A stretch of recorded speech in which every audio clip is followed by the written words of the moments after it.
Hello, everyone. We are re-releasing our conversation with the founder of Eli Tea Bar. Eli Tea Bar is a tea bar in the Andersonville neighborhood of Chicago. At the time of this conversation, the location was not open. It was actually under construction. So we were having this conversation in a bit of a construction zone. This guy was a great eager to know guest.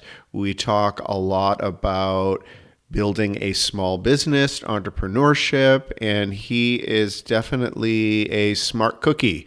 This is a short interview, but he does a great job, and I hope everyone enjoys my conversation with Eli of Eli Tea Bar. Eli Tea is a modern tea cafe and specialty shop with a flagship store outside of Detroit and a new location opening up in Chicago. I sat down with the founder at his under construction and soon-to-be-open location in Chicago's Andersonville neighborhood. We spoke all about the business concept, its origin, and the exciting news that the locations are sober bars. I am pleased to share my conversation with Eli, CEO and tea master of Eli Tea. One programming note, my audio sounds a bit odd due to a microphone issue that I hadn't realized until I was editing, and I can confirm that I was not doing this interview from inside a tin can. I was in fact 3 feet away and just across a table from Eli. We are in your new space that is scheduled to open, and it is under construction, but I am seeing all sorts of hope and possibilities. Yes, I think we'll be open in just a few short weeks. Why don't we start the conversation with you describing what this is all about? You have an established tea bar in the Detroit area, and now you're coming to Andersonville, which, because I live in Andersonville in Chicago, I'm particularly excited. Can you tell me about what we can expect? Yeah, the concept I'm launching here in Andersonville is an expansion of the Michigan concept. It essentially is triple in size of what we have in Michigan. We are a specialty tea shop, which has now morphed into a sober bar. And how that became was we have all these like multi-step, almost cocktail-like specialty tea drinks. Like one of our, specialty sober drinks is our Call Me By Your Name lemonade. It's a ginger lemonade with lychee fruit and a hibiscus tamarind honey drizzle. And it looks beautiful, tastes great. So we try to do like a lot of fun things, use a lot of different herbs, teas obviously for all the tea bases. But overall, yeah, we are a specialty tea shop. We carry 100 different types of tea. We sell loose leaf tea. We sell the teaware. We have seating. And new for this Andersonville location will be a mini stage in the back with a good amount of programming. You started out as a just standard tea shop, I assume, and you didn't have any... Your goal wasn't to create a sober bar. Is that accurate? Yes. The sober bar happened on its own. So we were just a tea shop or a tea cafe, and we had late night hours. Yes, we were open till 11 p.m., and we ended up attracting a lot of sober people. Sober means a lot of things. So there are people who are trying to specifically avoid alcohol. There are people who are trying to avoid alcohol because it might lead them to other, activities. We also have people who are sober because they're health conscious. They're just trying to avoid calories. Or people who just don't feel like getting trashed. That's about it. They may not be sober, but they just don't feel like getting trashed and drunk that day. So shifting from a traditional tea bar to a sober bar, did that involve any additional activities on your part? Did that change anything that you and your staff did, or was it just a little bit more marketing? Really, it's been more marketing and maybe how we present our menu. I will say one thing we try to avoid as a sober bar, and I feel like it's a pitfall of anyone who's ever launched a sober bar, is creating mocktails. We do not serve mocktails. There is no virgin pina colada. There is no virgin Manhattan. There is no virgin mojito. At that point, it doesn't even make sense, why it's something you never really want to crave. So anything that we do create that is, or obviously everything is sober, everything that we do create is kind of on its own standing. I fully support that, and I'm going to give you an example of why I agree with that. I oftentimes eat vegan and vegetarian, and what I can't stand is when people try to have mock meat. Like, if I'm going to do vegetarian, like, I'm just going to embrace it. Like, This is a salad, this is a bean salad. I'm not going to try to trick myself into thinking that I'm eating meat. Yeah. So that's what that reminded me when you told me that. Yeah. That is a similar note. Tell me about how this business started. Were you always an entrepreneur? Did you have other businesses before you got into the tea business? Can you tell me a little bit about tell me about that part of you? Yeah, so I started the business on the side.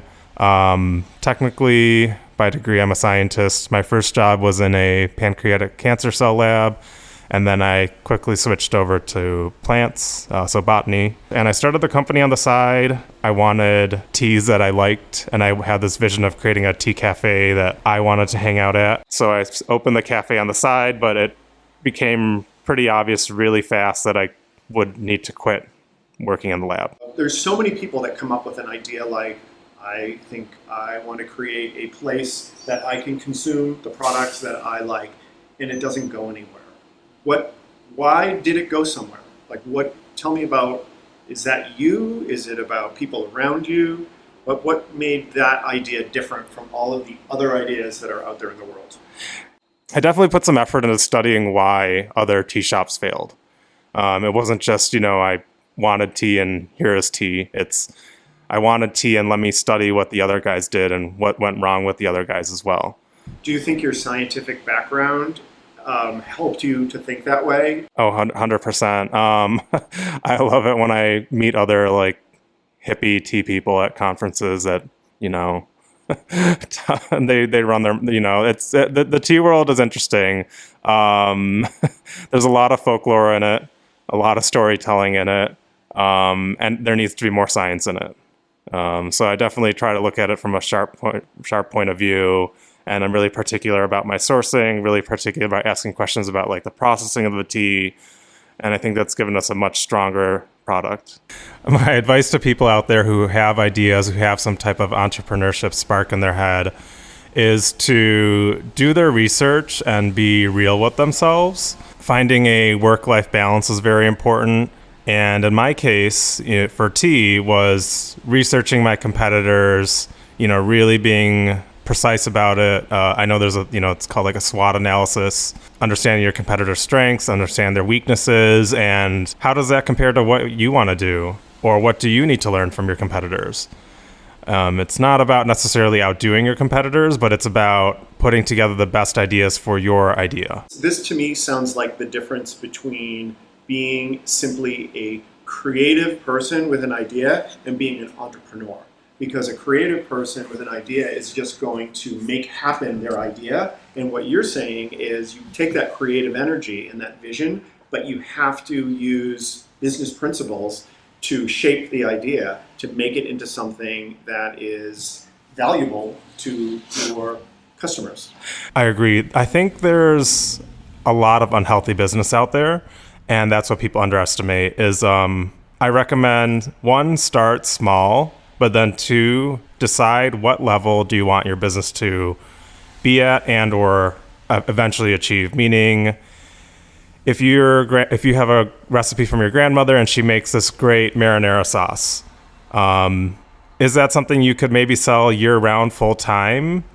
Probably not, but you could probably build a successful holiday pop-up around your grandmother's marinara sauce that you sell every November and December, without going crazy and without straining yourself. And then, for me, I did want this to be my full-time job. So that's where I needed to really, study what's going on in the industry, and figure out how to make that my full-time job. When I started the company, I did obviously work the farmers market circuit. And those little connections blossomed into a lot of bigger business. So I started off at this is, back in 2012. I started back in the farmer's market, and many of the people I was tabling alongside happened to open up cafes, restaurants, bakeries, etc. It was just the right moment in time specifically for Detroit. And I think for many people across the United States, 2012, 2013, many people were reopening businesses, and I just happened to rub elbows with them. What can you tell me, or what can you tell the listeners about what makes your tea different, or is it different? Yeah, so I describe our demographic as everyone after 10 a.m. And what makes our tea unique is I would call it home style tea. So everything is loose leaf. Everything is naturally flavored. If it's flavored with flower petals or fruit extracts, oil extracts, etc. We don't use any fructose syrups, no syrup shots at all. We do serve kombucha and bubble tea as well. The kombucha is a fermented tea, and again, those are, if it is flavored, it's flavored with like ginger root or hibiscus flowers. For the bubble tea, we are definitely trying to raise the bar of options.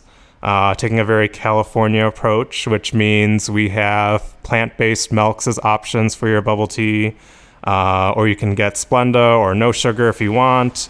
If you're not familiar with bubble tea, it is a iced tea latte with tapioca pearls and sometimes other things like fruit or jelly, and you drink it through a smoothie straw, so it's kind of like chewy. But we've definitely hit a strong customer base of vegan bubble tea drinkers or people who want things without sugar in it. And that's something we're able to offer. Wonderful. Sounds like what happens when a botanist makes a tea bar. Sounds like a perfect combination. Yeah, I actually forgot that I was a scientist once upon a time. It's been a little bit of a minute. Well, I want to know about you. When did you fall in love with science and botany? I think for me, and maybe I didn't make the connection right away, was it was about health and happiness. So health meaning I love plants. I did my research on plants, and now I sell tea. And it is related. I'm not necessarily studying it under a microscope, but carrying that spirit forward is still there. And then the happiness part of it is, this cafe, this tea bar that I'm creating is my dream cafe. This is the spot that I want to hang out at, and this is what makes me happy, and it's designed to make me happy. We have a lot of, copper panel accents, colorful walls. There soon will be a ton of plants in here, just like our Michigan shop. So it's I don't know if there's a specific moment, but it was always about, being healthy, studying how to be healthy, and finding happiness in it. I saw that you are looking for investors in the business, and specifically the word that I saw was micro investors. Can you tell me about what that is and what you're looking for? So we have launched a micro investor campaign through a platform called Mainvest. It essentially is a modified loan program where, if you invest $100, you're paid back a multiple of 1.4 times. So you would be paid back $140 over the course of 5 years on a quarterly basis. We launched this program because we're hoping that its success will open the gateway for us to open more and more stores. Everyone loves a community cafe, and my grand vision is that all future stores would be crowdfunded by the neighborhoods that they're located in. Oh, that sounds great. Now, if somebody wants to invest or micro invest, what would they do? They can visit our website or Instagram. We have links on there and links to our Mainvest crowdfunding campaign, or you can visit mainvest.com and search Chicago, and I believe there's a few other business opportunities on there as well. What can we expect in Andersonville with your new space? You can expect a late night cafe that has over 100 different teas, hot tea, iced tea, tea lattes, kombucha on tap, bubble tea, very light snacks, and a stage in the back. Ooh, a stage. And what could we expect on the stage? So on the stage, we're planning to have drag bingo. There'll be DJs on Sunday. They're going to be playing lounge-style music. And then we are trying to puzzle in some acoustic musicians as well. Now, is this going to be brightly lit or darkly lit? It's not going to be like a nightclub, not in any sense, but the more slower entertainment activities. So yeah, acoustic music, lounge music, drag bingos definitely will be a few times a month. Is this a place that someone could come solo and maybe expect to meet people? Is that the dynamic that you're expecting? I think you hit it right on the head. That is that is one of our goals, is that if you did come solo, I think you would find other people who are like-minded or want to talk to you via, our programming that we're having, the entertainment, or just that, the cafe layout. Wonderful. And your hours are, you said the 10 a.m. plus crowd. Does this mean, are you not open early morning? We are not open early morning. We are tea people. We sleep in. Eli, thank you so much for meeting me here in your space. Thank you for having me. And if anyone out there wants to reach out, look us up online. Our website is www.eliteabar.com. My name is Ricky McGuckran, and you have been listening to Eager to Know, the podcast. If you haven't already, please go to Apple Podcasts and subscribe, rate, and review this podcast. Join me next week for another Eager to Know podcast.